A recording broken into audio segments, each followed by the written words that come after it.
ഞങ്ങളുടെ തറവാട്ടമ്പലത്തിൽ ഇതാ കളമൊക്കെ തുടങ്ങിയിട്ടുണ്ട് കേട്ടോ. അപ്പോൾ അതേ കളം വരയ്ക്കുന്ന പരിപാടി നടന്നുകൊണ്ടിരിക്കുകയാണ്. ഞങ്ങൾ എത്തിയപ്പോൾ അത് കഴിഞ്ഞിട്ടുണ്ടായിരുന്നില്ല കേട്ടോ. ഞങ്ങളൊരു 7:30-8 മണി ആ സമയത്തോടെ അടുപ്പിച്ചിട്ടാണ് എത്തിയിട്ടുള്ളത്. അപ്പോൾ അത് കഴിഞ്ഞിട്ടുണ്ടായിരുന്നില്ല. അവരിങ്ങനെ കളം വരച്ചുകൊണ്ടിരിക്കുകയാണ്. 4 ആൾക്കാരൊക്കെ കൂടിയിട്ടാണ് കേട്ടോ ഈ കളം വരയ്ക്കുന്നത്. കുറേ നേരമായിട്ടുണ്ട് തുടങ്ങിയിട്ട് തോന്നുന്നു കളം വരയ്ക്കാൻ വേണ്ടിയിട്ട്. ഇവരിവിടെ ഉച്ചയ്ക്ക് വന്നിട്ടുണ്ട് എന്നാണ് പറഞ്ഞിട്ടുണ്ടായിരുന്നത്. അപ്പോൾ ഞാൻ വരുമ്പോൾ വിചാരിച്ച് ആ കളം വരയ്ക്കലൊക്കെ കഴിഞ്ഞിട്ടുണ്ടാവും. കാരണം 8 മണിയൊക്കെ ആയിട്ടുണ്ടല്ലോ വരാൻ വേണ്ടിയിട്ട്.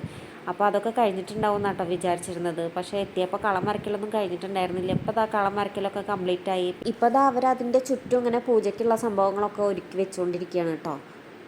പുള്ളുവന്മാർ വന്നിട്ടാണ് കേട്ടോ ഈ കളം വരയ്ക്കലും അങ്ങനത്തെ സംഭവങ്ങളൊക്കെ ചെയ്യണത്, ഇതിൻ്റെ പരിപാടികളൊക്കെ. അതിൻ്റെ ഇടയിൽ ആര്യനും സച്ചും കൂടിയിട്ട് പൂജിച്ച് വെച്ചിട്ടുള്ള സംഭവങ്ങളൊക്കെ എടുത്ത് കഴിക്കുന്നുണ്ട് കേട്ടോ.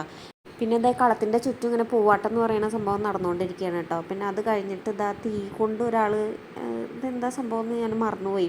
ഇതിൻ്റെ പേര് ഞാൻ അവിടെ ഇരിക്കുന്ന ചേച്ചിയുടെ അടുത്ത് ചോദിച്ച് മനസ്സിലാക്കിയതായിരുന്നു. പക്ഷേ ഞാൻ മറന്നുപോയിട്ടോ. അത് ആൾ തീ വെച്ചിട്ട് ഇങ്ങനെ എന്തൊക്കെയോ ചെയ്യുന്നുണ്ട്. പിന്നെ ഇങ്ങനെ തീയായിട്ട് മേൽക്കൂടെയൊക്കെ അങ്ങനെ എന്തൊക്കെയോ ചെയ്യുന്നുണ്ടായിരുന്നു കേട്ടോ.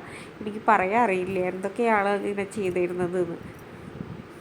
ആളിങ്ങനെ കളത്തിൻ്റെ ചുറ്റും കുറേ നേരം ഇങ്ങനെ ചാടി മറിഞ്ഞിട്ടും അങ്ങനെ ഒക്കെ ചെയ്തിട്ടുണ്ടായിരുന്നു കേട്ടോ. പിന്നെ അത് കഴിഞ്ഞിട്ട് പിന്നെ ആ തീയായിട്ട് നമ്മളതിനൊക്കെ വന്നിട്ട് ഒഴിഞ്ഞെടുക്കുന്നുണ്ടായിരുന്നു. ആൾ ഈ തീയായിട്ട് ഇങ്ങനെ മേലൊക്കെ വെച്ച് ഉരയ്ക്കുന്നത് കാണുമ്പോൾ എനിക്കിത് പൊള്ളില്ലെന്നായിരുന്നു കേട്ടോ എൻ്റെ പേടി.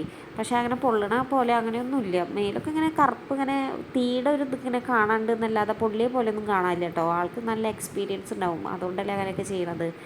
അങ്ങനെ കളമൊക്കെ കഴിഞ്ഞ് ഞങ്ങൾ വീട്ടിലെത്തുമ്പോഴേക്കും 12 മണി 12:30 ആ സമയമൊക്കെ ആയിട്ടുണ്ടായിരുന്നു.